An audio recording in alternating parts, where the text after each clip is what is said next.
चलिए, चलो देखो, इस चैप्टर में ना जितनी भी टर्म्स है, अगर हम उनको मतलब सिंपली डायरेक्ट कर लें तो आपको ये चैप्टर काफी आसान लगेगा।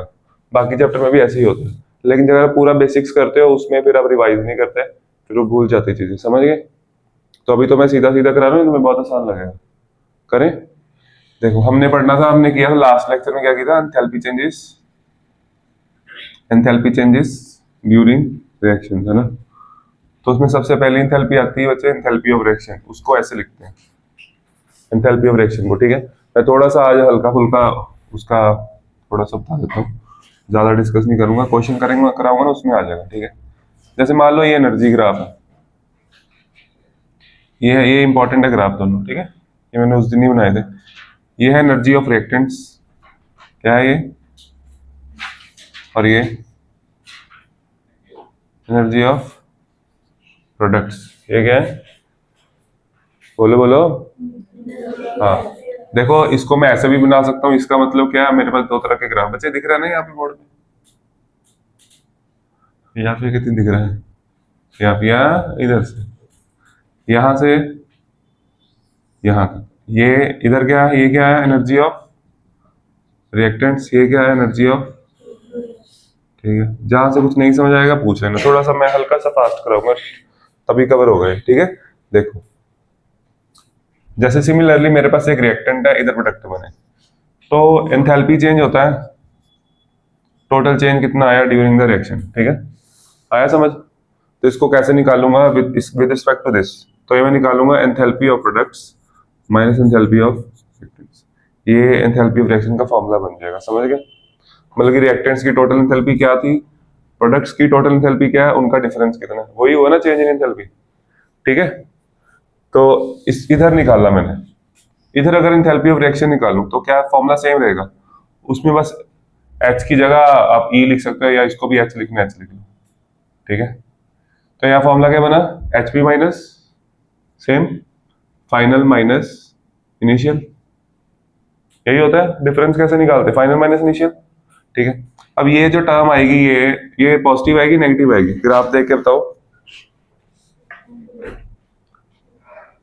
देखो एचपी बड़ा है ना, ये ग्राफ इधर जाते थे बढ़ रहा है ना बच्चे, इधर जाते थे ये बढ़ रहा है, तो एचपी बड़ा होगा, तो एचपी क्या है हमारा, HP is greater than H R, तो आंसर क्या आएगा, पॉजिटिव आएगा, क्या आएगा, मतलब कि हीट एब्जॉर्ब होगी, हीट क्या होगी, हीट एब्जॉर्ब होने का मतलब कि जो प्रोसेस है वो, वेरी गुड, एंडोथर्मिक है, क्या है?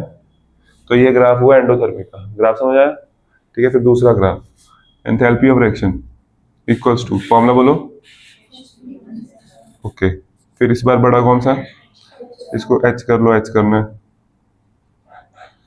इस बार एच पी जो है छोटा है, ऐसे लिख सकता हूँ, तुम्हारा आंसर क्या आएगा, नेगेटिव आंसर आएगा, negative answer means heat release होगी, हीट जो है वो बाहर आएगी, और हीट अगर बाहर आएगी तो हुआ एक्चुअली, बड़ी सिंपल सी चीज है, ग्राफ समझ आ गए, ये नोट कर लो।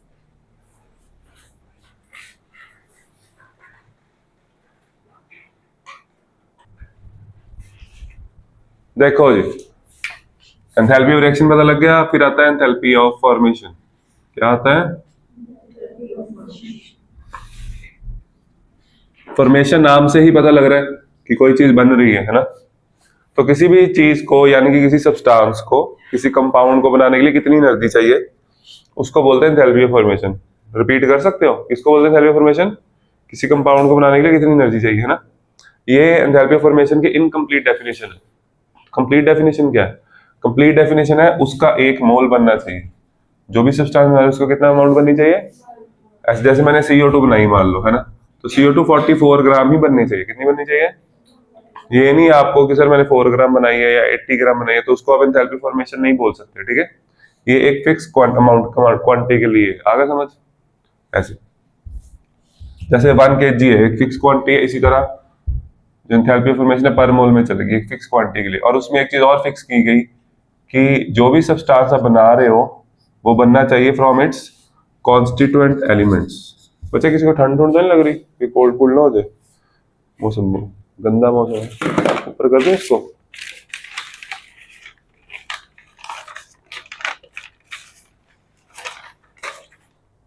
बता देना भैया। ऊपर ही है तो ठीक है।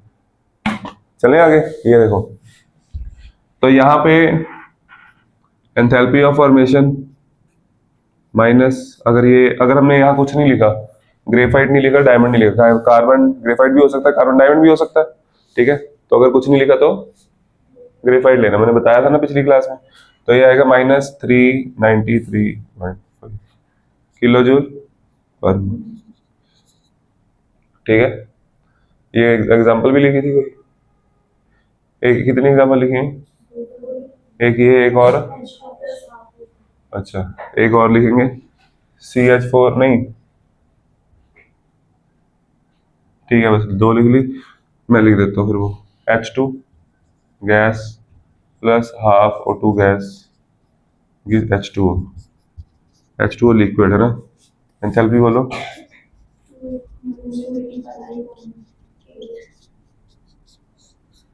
अब उस दिन किसी ने बोलना नहीं बचा, इसमें ना क्वेश्चनिंग बड़ी जरूरी है कि सर इसको नॉर्मली हम कभी भी रिएक्शन लिखे हम इसको हाफ नहीं रखते है ना, इसको 2 से मल्टीप्लाई करते हो हटाने के लिए, लेकिन यहाँ मैं नहीं कर रहा। अगर मैं इसको मल्टीप्लाई करूंगा तो यहाँ आ जाएगा 2 मोल बन जाएंगे वाटर के, ठीक है। तो ये एनर्जी 2 से मल्टीप्लाई हो जाएगी, बट वो एंथैल्पी ऑफ फॉर्मेशन नहीं रहेगी, फिर वो एंथैल्पी ऑफ रिएक्शन बन जाएगी, ठीक है। तो एंथैल्पी ऑफ फॉर्मेशन और रिएक्शन का क्या चक्कर है, आप वो भी क्वेश्चंस करेंगे, आ जाएगा समझ। उससे पहले हम एक और एंथैल्पी करते हैं, रब कर दूं ये, इसको पता लग गया 2 से मल्टीप्लाई क्यों नहीं किया। मैं थोड़ा सा एक क्वेश्चन ही करा देता हूँ, है ना, क्वेश्चन की फॉर्म में देखो। अगर हम इसको 2 से मल्टीप्लाई करके ऐसे आए करें, मैं आपको एक सिंपल सा क्वेश्चन कराता हूँ, इसको छोड़ो, अपने पास क्वेश्चन है एक, देखो बड़ी सिंपल सिंपल एग्जांपल से आपको कराऊंगा, आपका कंसेप्ट क्लियर हो जाएंगे, ठीक है। बस आपको क्वेश्चन प्रैक्टिस करनी है। मैं इसी का नहीं आई कह रही हैसल तक आना, ये बैठी, ये देखो। अब जैसे N2 वाली example, N2 plus H2 gives NH, NH3। इस रिएक्शन से ना आपको एंथैल्पी ऑफ फॉर्मेशन और एंथैल्पी ऑफ रिएक्शन का डिफरेंस समझ आ जाएगा, ठीक है। इसकी ना मुझे ये जो है एंथैल्पी ऑफ रिएक्शन इस रिएक्शन की वो होती है -92.2। मैंने आपको बताया था एंथैल्पी ऑफ रिएक्शन में पर मोल नहीं लिखना, ठीक है, इन चीजों का ध्यान रखना, ठीक है। ये होती है फॉर द गिवन अमाउंट, जितनी भी अमाउंट दी, ठीक है। 28 इसमें, ये किसके लिए 28 ग्राम, ये इसका 14 होता है मास, दैट होगा 14 टू 28, 28 इसका हेड होगा, वेरी गुड, 226 ग्राम, इसका होगा 34, कितना काउंट करना कर लो, 17 14 प्लस 3 17 17 2 जा 34। तो ये आपका हमेशा इक्वल होना चाहिए, ठीक है, समझ आया। देखो, तो ये जो आपको गिवन है this is enthalpy of reaction, उसने आपको बोला calculate enthalpy of formation of NH3। Question लिखो, लिखो for the given reaction,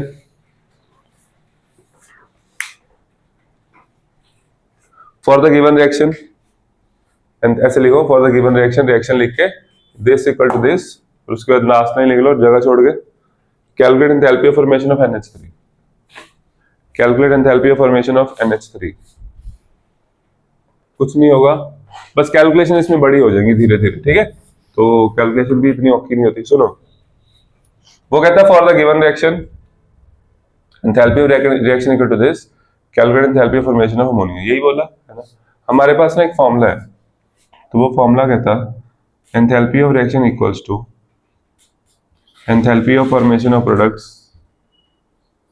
minus enthalpy of formation of reactants. वैसे इस क्वेश्चन को हम 1 सेकंड में कर सकते हैं, बट अभी नहीं, अभी थोड़ा समझो। फॉर्मूला लगाया, enthalpy of formation of product, product में कितने मोल है, तो आप लिखोगे 2 into enthalpy of formation of NH3, क्योंकि फॉर्मेशन एनर्जी होती है 1 मोल की, ठीक है, तो यहाँ 2 से मल्टीप्लाई किया जाएगा। आगे minus enthalpy of formation of, हाँ रिएक्टेंट्स में क्या क्या है, N2 है, ठीक है, यह माइनस कर दूं या ब्रैकेट के बाहर ऐसे कर सकते हो, ठीक है, जैसे मर्जी कर लो, plus 3 into enthalpy of formation of H2, not का मतलब होता है स्टैंडर्ड, ठीक है, ये आ गया समझ। अब क्या करना है, आपको पूरा प्रॉपर लिखना है ऐसे, ठीक है, सीधा वैल्यूज नहीं डालनी। सीधा वैल्यू डालोगे 3 नंबर का क्वेश्चन है, नंबर नहीं मिलेगा। तो यहाँ लिखा 2 into enthalpy of formation of NH3। यहाँ वैसे x भी लिख सकते हो बट नहीं लिखना, ऐसे ही करो। अब मैंने एक बहुत इंपॉर्टेंट चीज बताई थी उस दिन क्या, हाँ N2 और H2 की जीरो होगी। क्यों? Enthalpy of formation in elemental state में है। वो कहाँ है? एलिमेंटल स्टेट बच्चों को ना कई बार पता नहीं लगता। एलिमेंटल स्टेट का मतलब होता है एलिमेंट जैसे एग्जिस्ट करता है नेचुरली। N2 कैसे एग्जिस्ट करती है नेचुरली? N2 की फॉर्म में, N2 गैस की फॉर्म में एग्जिस्ट करती है ना, ऐसा तो नहीं होता N2 सॉलिड होता है, नहीं, N2 गैस ही होती है, वो अवेलेबल है, ठीक है। तो उसको बनाने की जरूरत नहीं है, इसलिए उसकी एंथैल्पी जीरो, ठीक है। तो इसकी एंथैल्पी जीरो, इसकी 3 इंटू ये भी जीरो, तो ये तोड़ गया, तो आंसर क्या आ गया फिर? तो हमारे पास आ गया enthalpy formation of NH3 equals to क्या आया, -92.2 डिवाइड बाई 2, 2 उधर चला गया, ठीक है। आंसर क्या है? -46.1 किलो जूल पर मोल। ये क्वेश्चन औखा तो नहीं है, ठीक है। ऐसी क्वेश्चन आएगा एक, ठीक है। एक फिर वो हेसलॉ में से आएगा, वो क्वेश्चन थोड़ा घुमा के होता है, कर लो नोट। आज मैं आपको करा दूंगा हेसलॉ भी। चलो ये क्वेश्चन हमारा हो गया। नेक्स्ट हम करेंगे एक और एंथैल्पी, लिखो enthalpy of combustion. Enthalpy of combustion, अगर किसी को आग लगाए तो हमें कितनी एनर्जी देगा? बताओ किसकी चाहिए एंथैल्पी ऑफ कंबशन? देखो मैंने कुछ भी नहीं कहा, हंसते रहते बच्चे मेरे। मैंने बोला अगर हम किसी को आग लगाए तो हमें कितनी एनर्जी देगा, उसको बोलते, इसको बोलते कैलोरी, उसको बोलते कैलोरीफिक वैल्यू, ठीक है। देखो नहीं नहीं, इंसान को नहीं, चीज को, किस चीज को आग लगाई जाए। लेकिन इसके पीछे भी हम कुछ चीजें फिक्स करते हैं, जैसे कि पर मोल, ठीक है। तो कोई जो भी संख्या बर्न करनी है उसका 1 मोल बर्न करना है। जैसे आपके पास कार्बन है, क्या है? तो कार्बन का 12 ग्राम बर्न करोगे, ठीक है। आया समझ? LPG गैस है, उसका 1 मोल लेना है, ठीक है। सबका 1-1 मोल लेना है। कितना लेना है? जैसे मीथेन है, मीथेन, तो मीथेन का 1 मोल बर्न करोगे। 1 मोल का मतलब 12 + 4 16 ग्राम बर्न करोगे।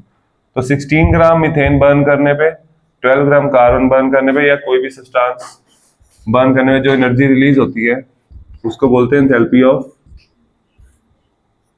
Combustion. Enthalpy of combustion equals to -393। अब यहाँ पे देखो, यहाँ पे ना कंफ्यूज नहीं होना, डिफरेंस समझना है, ठीक है। Enthalpy of reaction, enthalpy of formation और एंथैल्पी ऑफ कंबशन के बीच में डिफरेंस समझना आपको, ठीक है, समझो। अभी मैंने पीछे जब चैप्टर स्टार्ट किया था मैंने इसी को एंथैल्पी ऑफ रिएक्शन लिखा था, याद है? और मैंने एक बार सिर्फ फर्क इसमें मैंने पर मोल ही लिखा था, है ना। फिर मैंने अभी एंथैल्पी ऑफ फॉर्मेशन पढ़ाया, उसमें भी मैंने इतनी ही लिखा, एनर्जी सेम लिखी। ये सब सेम सेम क्यों है बताओ, कोई कौन एक्सप्लेन करेगा?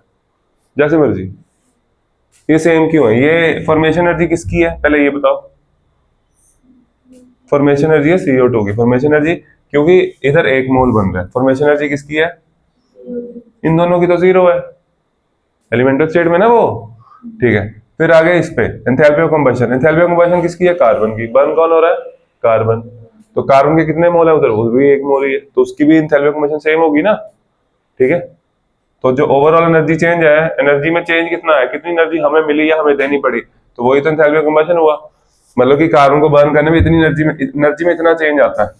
12, अगर हम 12 ग्राम लूंगा तब ये सेम है ना। अगर मैं इसको चेंज कर दूं, मैं मान लो 2 से मल्टीप्लाई कर दूं, 2C + 2O2, ये बड़ी इंपॉर्टेंट चीज बता रहा हूँ, ठीक है। ये पिक कर लो, समझ लो इसको। अगर मैं ऐसे कर दूं, बताओ इनमें से कौन कौन सी चीज चेंज होगी, कौन सी नहीं चेंज होगी? हाथ खड़ा करो।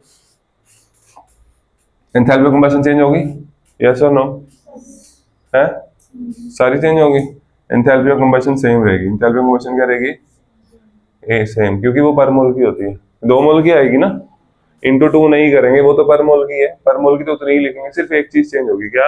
Enthalpy of reaction. आप करके देखना चाहते हो? ये देखो करना क्या है मैं बताता हूँ। इसमें क्या होगा, अगर 2 से मल्टीप्लाई कर दें इसको, बल्कि मैंने डबल क्वांटिटी ले ली सबकी, है ना, तो सिर्फ ये चीज चेंज होगी, ओनली दिस विल चेंज। तो यहाँ आ जाएगा 2 इंटू -393.5, ये 2 मोल्स की इंथैल्पी होगी, क्योंकि ये क्वांटिटी पे डिपेंड करती है। समझ गए, ये कितने मोल की है। अगर मेरे को मान लो फॉर्मेशन एनर्जी निकालनी, वो तो 2 मोल की कितनी है, इतनी, तो उसके लिए फॉर्मूला लगाते हैं, वही जो कौन सा फॉर्मूला था, enthalpy of formation, enthalpy of reaction equals to, सीधा सीधा कर दूं, 2 into enthalpy of formation of CO2 आ जाएगा यहाँ पे, उधर क्या आएगा, -0 -0, 2 से डिवाइड नहीं आ जाएगा, आंसर सेम नहीं आ जाएगा। नहीं आया समझ, आ गया समझ। इसी तरह इसके भी देखो, कितने मोल बर्न कर रहे हो, 2 मोल। 2 मोल बर्न करने पे when 2 moles of carbon are burn, तो कितनी एनर्जी रिलीज होती है, 2 इंटू -393.5, सही है। और अगर 1 मोल बर्न करोगे तो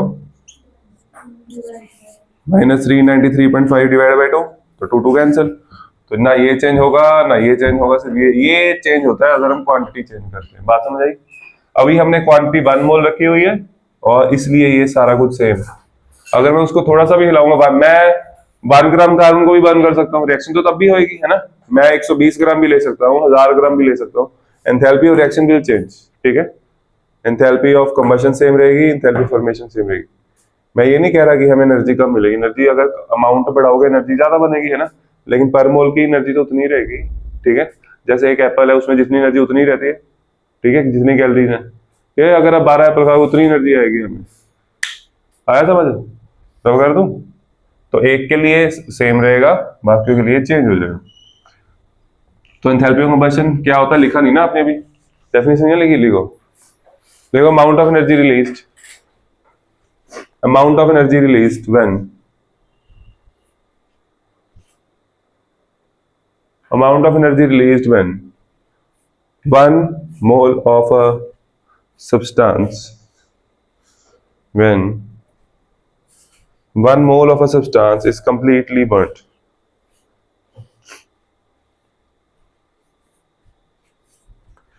when 1 mole of a substance is completely burnt।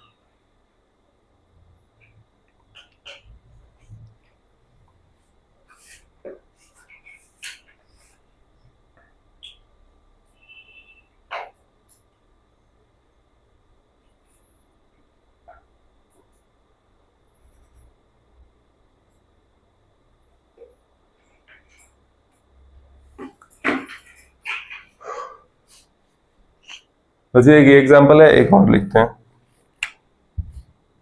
Methane. Methane का फॉर्मूला, अब तो ऑर्गेनिक कर रहे हो, है ना, प्लस क्या ऐड करना है इसमें, O2, क्या बना,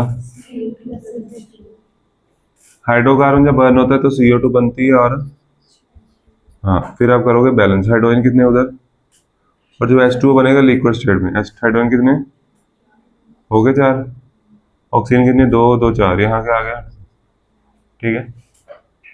यहाँ पे एंथैल्पी ऑफ कंबशन है, इसकी होगी वो, इसको बर्न कर रहे हो, CH4, कितनी होगी ये आपको नहीं पता, ये याद करनी है, आप याद भी नहीं करनी, 890.3, ये सही लिखा मैंने,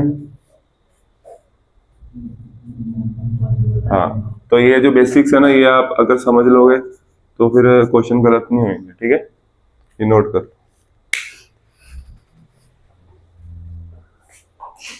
बस इसके बाद हैसलॉ ही तो है, ठीक है, सेकंड पार्ट खत्म, थर्मो का सेकंड पार्ट में प्रैक्टिस चाहिए क्वेश्चंस की, ठीक है।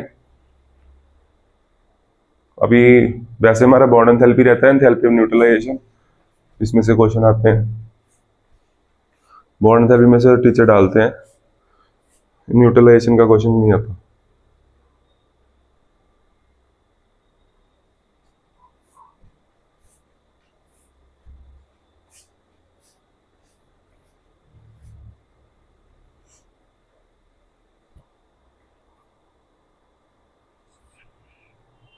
चले आगे,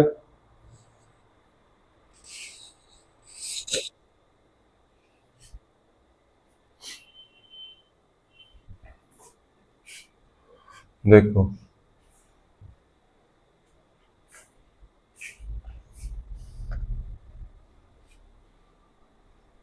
बच्चे, ये कैसे पता लगेगा कौन बेटर फ्यूल है, कैसे पता लगेगा कौन सा बेटर फ्यूल है? अब किसको बेटर फ्यूल मानोगे? आपके पास दो फ्यूल है, A B, which is better? मेरे पास मिथेन है,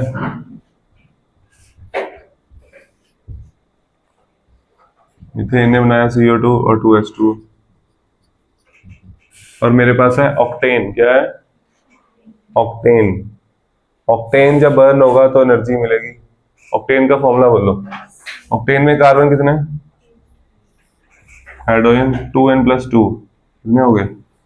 18। कितने हो गए बोलो? ठीक है, एल्केन का फॉर्मूला ना CnH2n+2। तो इसको बर्न किया O2, कार्बन कितने हमारे पास? 8, तो 8 CO2। हाइड्रोजन कितने हमारे पास? तो क्या 9। सही है ये? ऑक्सीजन काउंट करो, 8 + 9 17। तो वहां पे 17/2 लिखेंगे। क्या लिखेंगे? हाँ, यहाँ पे हम, जैसे यहाँ पे 2 आ गया, यहाँ पे हम इसको कभी भी पूरी इक्वेशन को 2 से मल्टीप्लाई नहीं करें। क्यों? क्योंकि यहाँ पे हमें 1 ही रखना है। यहाँ पे क्या रखना है? इसलिए, समझ गए? जैसे H2+½ O2 में था फॉर्मेशन एनर्जी में, वैसे ही। क्लियर? आ गया समझ? ठीक है, तो इसकी जो एंथैल्पी होती है वो हमने अभी लिखी थी, कितनी थी? हाँ, -890.3 आ गए। Kg नहीं है? हाँ?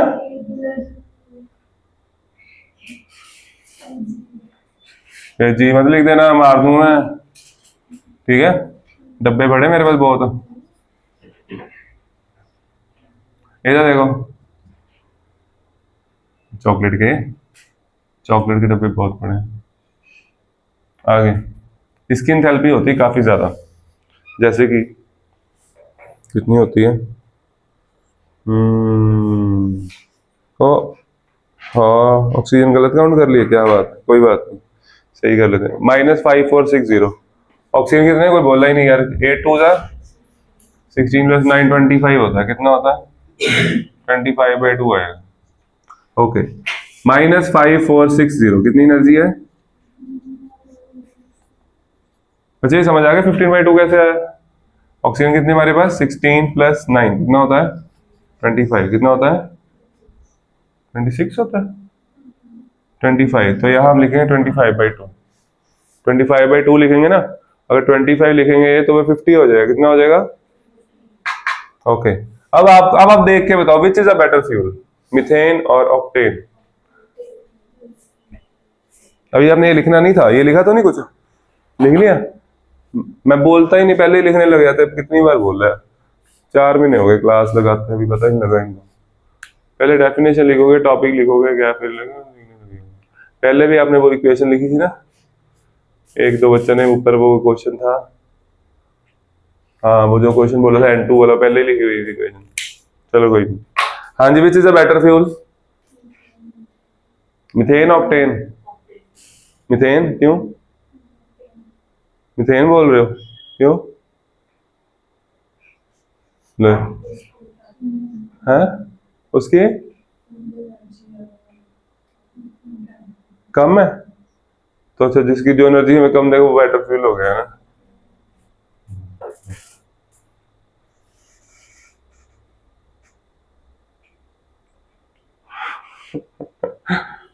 देखो, फ्यूल को मेजर करने का एक तरीका होता है, ठीक है। हम क्या करेंगे, हम इसका मोलर मास निकालेंगे। इसका मोलर मास कितना है? 12 + 4 16 ग्राम। इसका भी निकालो। कार्बन कितने हैं? 8। 8 × 16 कितना होता है? 96। कितना होता है? 96 होता है? नहीं होता? 12 × 8 है, 8 कितना होता है? 12 8 का आता नहीं, 8 का टेबल आता ना 12 का, है ना? कितना होता है?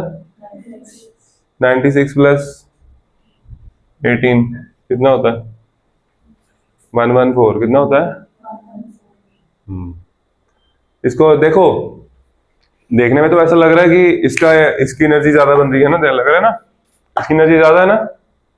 लेकिन हमें उसकी अमाउंट भी तो ज्यादा है, देखो उसका एक मोल है भी तो 114 ग्राम का, उसका एक मोल कितना है 114 ग्राम का, ज्यादा वेट है उसका। तो हम मेजर करेंगे विद रिस्पेक्ट टू 1 ग्राम, कितने ग्राम में, हम देखेंगे 1 ग्राम के लिए कौन ज्यादा एनर्जी देता है। फॉर एग्जाम्पल वुड और कोल, वुड और ज्यादा एनर्जी कौन देता है, वुड या कोल, कोल देता है, कौन देता है, वुड तो बहुत ज्यादा बड़ा पीस चाहिए अगर सेम अमाउंट ऑफ एनर्जी लेके आनी है ना, तो which is a better fuel, coal. तो इसी तरह यहाँ पे 1 ग्राम के लिए देखेंगे, अमाउंट फिक्स करेंगे, ठीक है। ये है भी तो बहुत ज्यादा 114 ग्राम, ये सिर्फ 16 ग्राम है, तो 1 ग्राम के लिए कितनी एनर्जी बनेगी, उसके लिए आप चाहे यहाँ लिख लेना, मेरे पास जगह नहीं, मैं यहाँ लिख देता हूँ। 16 ग्राम मिथेन अगर बर्न करते हो तो कितनी एनर्जी बनती है, और अगर 1 ग्राम बर्न करोगे तो नहीं होंगे मल्टीप्लाई करने वाले यहाँ पे। ये कितना है आंसर निकाल के बताओ। और फिर इसके लिए 114 ग्राम बर्न करोगे तो कितनी एनर्जी बनेगी, और अगर 1 ग्राम करेंगे तो ये कितना है,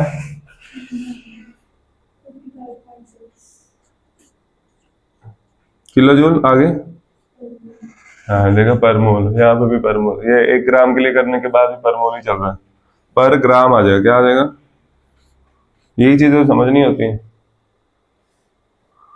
ये कितना है, -47 किलो जूल, किलो जूल, हाँ इसको मार्क कर लेना। सुनो मेरी बात, इसे बोलते हैं कैलोरीफिक वैल्यू, सुना ना, कितनी कैलोरीज होती हैं, कैलोरीफिक वैल्यू है, क्या है, कैलोरीफिक वैल्यू। तो कैलोरीफिक वैल्यू की डेफिनेशन क्या बनी, amount of energy released when 1 gram of a substance is burn. तो मीथेन की कैलोरीफिक वैल्यू कितनी है, -55.6, और ऑक्टेन की कैलोरीफिक वैल्यू कितनी है, तो ज्यादा की वैल्यू किसकी आई, हाँ, तो पर ग्राम के रिस्पेक्ट में मिथेन ज्यादा एनर्जी देता है, तो methane is a better fuel, ठीक है। अगर दो फ्यूल्स को मेजर करना है, किसके मेजर पे, किसकी क्या मेजरमेंट करोगे आप, कैलोरीफिक वैल्यू देखोगे, क्या देखोगे, हाँ लिखो कैलोरीफिक वैल्यू, टॉपिक लिखो, फिर ये लिखना।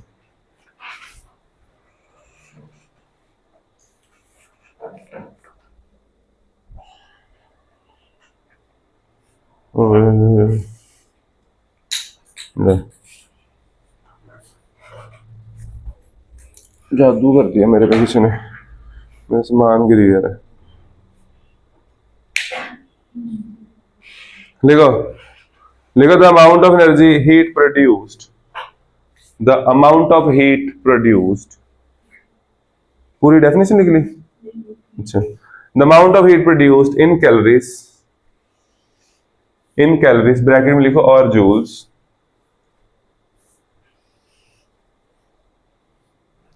आप लोग स्वीट्स नहीं खाते है ना ज्यादातर बच्चे, जैसे किसी का रिजल्ट आता है, तुम्हारा तो अभी नहीं आएगा, किसी का रिजल्ट आता है तो तुम लोग स्वीट्स को मना कर देते हैं ना, तुम लोग कहते हो उसमें कैलोरीज बहुत ज्यादा है ना, एक कैलोरी में कितने जूल होते हैं, हैं? कितने, कितने होते हैं, लविशा को पता है, लविशा ने मना किया था, कहती से मैं रसगुल्ला नहीं खाती, मीठा बहुत होता है इसमें, देर कैलोरीज बहुत ज्यादा है ना, क्यों, 1 कैलोरी होती है 4.184 जूल के इक्वल, किसके, 1 कैलोरी इक्वल्स टू,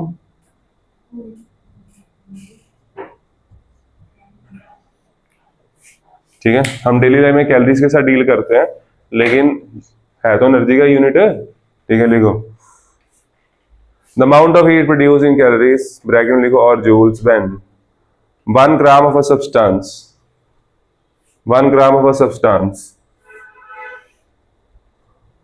ब्रैकेट में लिखो, सब्सटेंस क्या हो सकता है, फूड भी हो सकता है, ब्रैकेट में लिखो फूड, और क्या हो सकता है, फ्यूल भी हो सकता है, कोई फ्यूल जैसे कि वुड हो गया, ठीक है, फूड भी हो सकता है, हम फूड खाते हैं, कोई भी फूड और fuel bracket close is completely burned, is completely burned. Question लिखो, आपको ये दो रिएक्शंस गिवन है, ठीक है, ये गिवन है, ये गिवन है, और क्वेश्चन पूछा गया आपसे which is a better fuel, ठीक है, लिखो out of methane and octane, सीधा लिख लो, out of methane and octane which is a better fuel. तो ये आपका आंसर आ गया, लास्ट में लाइन लिख देना, इसकी कैलोरी वैल्यू ज्यादा है तो methane is a better fuel. ठीक है, कर लो नोट। हाँ जी, देखो बच्चे, हम करने लगे थे क्वेश्चन, वो क्वेश्चन मैं रीड करूंगा बहुत ही फास्ट क्योंकि मेरे बच्चे तो क्वेश्चन लिख चुके हैं, तो I will just read it very fast. A cylinder of gas supplied by a company is assumed to contain 14 kg of butane। उसके बाद है if a normal family requires, मतलब कि जो ब्यूटेन गैस है वो हमारे पास है 14 kg। कितनी है? 14 kg। आगे if a normal family requires, normal family को कहते हैं इतनी हीट चाहिए 20,000 kilo joule, 200, 2000, 20,000 kilo joule of energy चाहिए पर डे। एक दिन में इतनी एनर्जी कंज्यूम करती है family for cooking. How long will the cylinder last? पहला क्वेश्चन बहुत ही ज्यादा आसान था, ठीक है। How long will the cylinder last? Cylinder कितने दिन चलेगा? आया समझ? ठीक है बच्चे। सेकंड पार्ट, इस क्वेश्चन का जो सेकंड पार्ट है ना, सुन लो या फिर रुक जाओ बच्चे। सेकंड पार्ट जो है इसका क्वेश्चन का, वो एकदम प्रैक्टिकल क्वेश्चन है, ठीक है। जब हम गैस को बर्न करते हैं, ठीक है, गैस को जब आप बर्न करते हो, कभी चलाया होगा, इसको छोड़ के सबने चलाया, तो ये बच्चा कभी किचन में नहीं गया, ठीक है, ये सब बता चुकी है ना, ऐसे ही है ना बेटा? हमने कभी गैस नहीं ना चलाया आज तक, वेरी गुड, ठीक है। तो गैस जब हम बर्न करने लगते हैं तो क्या कभी ऐसा हुआ? देखो, आपने ऑन किया, इग्नाइट किया, है ना, तो उसके बीच में थोड़ा सा गैप आता है, कभी ऐसे हुआ? ऐसे कर दिया, ऐसे नहीं ना होता, पहले बंदा ऐसे करता है फिर ऐसे करता है ना, या यहाँ पे रखा होगा, तो एकदम से दोनों चीजें एक साथ नहीं हो पाती, सही है। अगर कर भी लोगे तब भी नहीं होगी, आगे समझ। तो उसमें क्या होगा, उसमें जब आपने ऑन किया तो गैस तो निकलनी बाहर आनी शुरू हो जाएगी ना, तो उससे क्या होता है, एनर्जी लॉस होता है, मतलब कि गैस थोड़ी सी वेस्ट होती है। गैस क्या होती है? वेस्ट। तो यही वो कहता कि 25% गैस ऐसे ही वेस्ट होती है, ठीक है। तो कहता अगर एक्चुअली देखा जाए 25% गैस तो उड़ गई, 25% गैस कंबशन हुई नहीं, ठीक है। आया समझ? तब कितने दिन चलेगा सिलेंडर? समझ आया दोनों क्वेश्चन? ये थ्योरेटिकल क्वेश्चन है। और दूसरे केस में उसने क्या बोला, सिलेंडर की जो एफिशिएंसी है वो 25% कम होगी, मतलब कि जो गैस है वो 25% कम बर्न हुई, समझ गए। तो कहता अब बताओ कितने दिन चलेगा सिलेंडर? तो सिलेंडर ज्यादा इधर चलेगा इधर चलेगा? सिलेंडर ज्यादा यहाँ चलेगा, जब गैस वेस्ट हो रही है तब ज्यादा चलेगा। फर्स्ट केस में ही ज्यादा चलेगा ऑब्वियसली, ठीक है। आया समझ? सुनो अब मेरी बात, तुम्हारे पास है ब्यूटेन। क्या है? ब्यूटेन मतलब 4 कार्बोहाइड्रोजन कितने? इसकी जब आप कंबशन करोगे, रिएक्शन चाहे वैसे इसमें ना भी लिखो कोई फर्क नहीं पड़ता, बट हम लिखेंगे, सुनो, लिखना नहीं, कुछ नहीं लिखना। कार्बन कितने हैं? बैलेंस करो, 4CO2। हाइड्रोजन कितने हैं? 5H2O। ऑक्सीजन काउंट करो, 8 + 5 कितना होता है? 13। यहाँ आया 13/2। किसी को कोई डाउट इस रिएक्शन में नहीं है?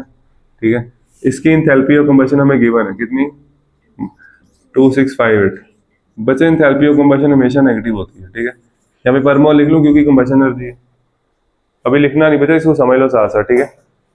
अगर इसका आप 1 मोल बर्न करते हो इतनी एनर्जी बनती है ना, 1 मोल का कुछ वेट होगा, ठीक है। इस क्वेश्चन को करने के 2 तरीके हैं, या तो 14 केजी को मोल में कन्वर्ट कर लो, ठीक है, या इसको ग्राम में लिख लो। ग्राम में गिवन है ना आपको, तो हम इसको ग्राम में लिख लेते हैं, ठीक है। कार्बन कितने? 12 × 4, 48, 48 + 10, 58।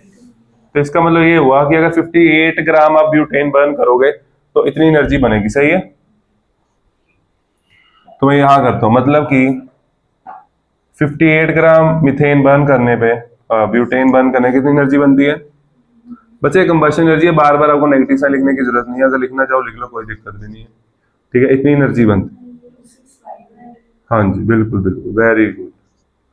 किलो जूल पर मोल, ये हमने लिख दिया इतने में, पर मोल अब बार बार लिखने की जरूरत नहीं, ठीक है। 1 ग्राम के लिए कितनी एनर्जी? और 14,000, 14 × 10⁻3, सही है।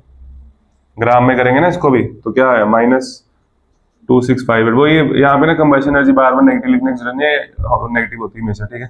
अगर हमें क्वेश्चन में कहीं जरूरत पड़े तो हम उसके अकॉर्डिंग साइन लगा देते होते हैं। डिवाइड बाई 1 × 14 × 10⁻10, इसको मल्टीप्लाई करोगे 2658 को 14 से मल्टीप्लाई करो जल्दी। होएगा यार, क्या हो रहा है, what's going on. Divide by 58, 1 के लिए यहीं पे आ जाएगा ना, यहाँ पे मैं लिखना भूल गया। 2658 डिवाइडेड बाय, समझ आ गया सबको, 58 आएगा नीचे, 1 के लिए इनटू दिस। ओके आगे ये करो बच्चे नोट, यहां तक करो। तो 58 ग्राम में इतनी एनर्जी, 1 ग्राम में डिवाइड बाय 58 और इतने में इनटू दिस। ओके आंसर बोलो कितना, एक बच्चा बोलो 641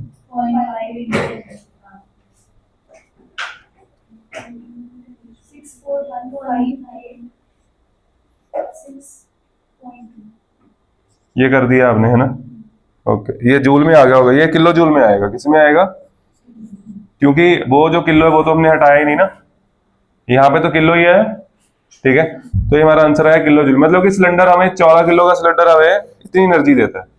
ठीक है मतलब कि आपके पास टोटल चॉकलेट्स इतनी है ना, और एक दिन में कितनी चॉकलेट चाहिए, 20,000 है ना, तो कितने दिन चलेंगी चॉकलेट्स, डिवाइड बाय दैट है ना, 100 चॉकलेट डिवाइड बाय 5 ऐसे किया था, तो यहाँ पे यही हो। ठीक है तो यहाँ मैं लिखूंगा नंबर ऑफ डेज, क्या लिखूंगा, कितने दिन के लिए हमारी चॉकलेट चलेंगी, कितने दिन के लिए चलेंगे, total energy divide by energy required for 1 day.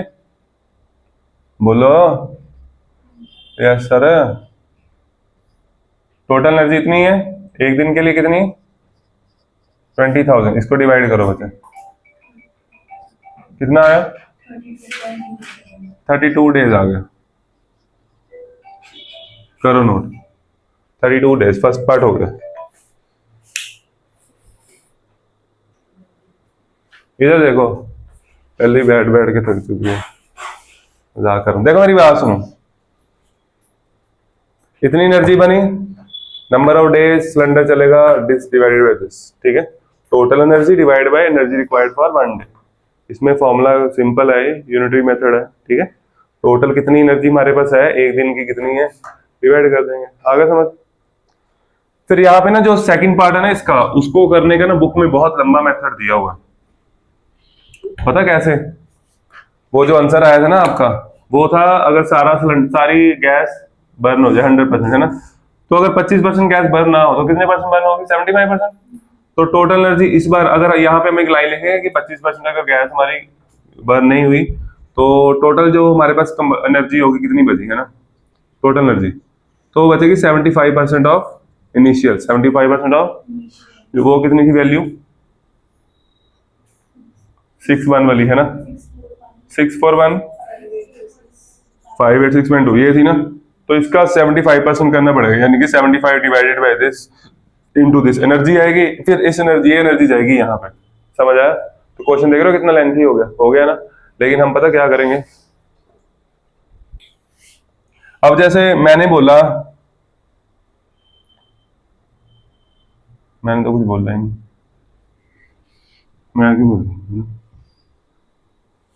समझो कि सिलेंडर चला 32 डेज, कितने दिन चला, कब चला, जब एफिशिएंसी 100% थी, कितने परसेंट, तो अगर 75% कर दूंगा तो सीधा उसका इफेक्ट तो डेज पे ही आएगा, सीधा इफेक्ट कहाँ आएगा, डेज पे, तो डेज का ही 75% कर दो, तो 75% ऑफ 32, ठीक है कितना है 3/4, कैंसिल, कितना है 8, कितना है 24 डेज, खत्म हो गया क्वेश्चन, 1 सेकंड में खत्म हो गया। ठीक है आपको वो पूरा कंसेप्ट करने की जरूरत नहीं है, क्लियर, ऐसे कर सकते हो पेपर में भी। ठीक है क्योंकि पिछला पार्ट हमने पहला पार्ट पूरा कर दिखाया है ना उनको, तो ये वाला पार्ट ऐसे कर सकते हो। ठीक है डन करो, ये आ गया क्वेश्चन समझ, ये आपका होमवर्क है। ठीक है ये सारे क्वेश्चन 2-2 बार करके आने, राइट, 22 से लेके 30 तक सॉल्व और अनसॉल्व 13 से लेके 23 तक, इसके बाद सीधा हम पहुंच जाएंगे हेस्लॉ, इसके बाद अगले पेज पे हेस्लॉ।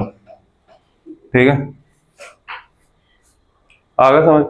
अब आप ये वाले क्वेश्चंस करोगे बैठ के, जो कर लेगा वो चला जाएगा, बाकी यहीं रहेंगे, शाम को भी क्लास है, घर जाने की जरूरत ही नहीं, ये क्वेश्चन स्टार्ट करो। ठीक है बुक फोन में है, क्वेश्चन मैं भेज देता हूँ। Okay tata bye bye.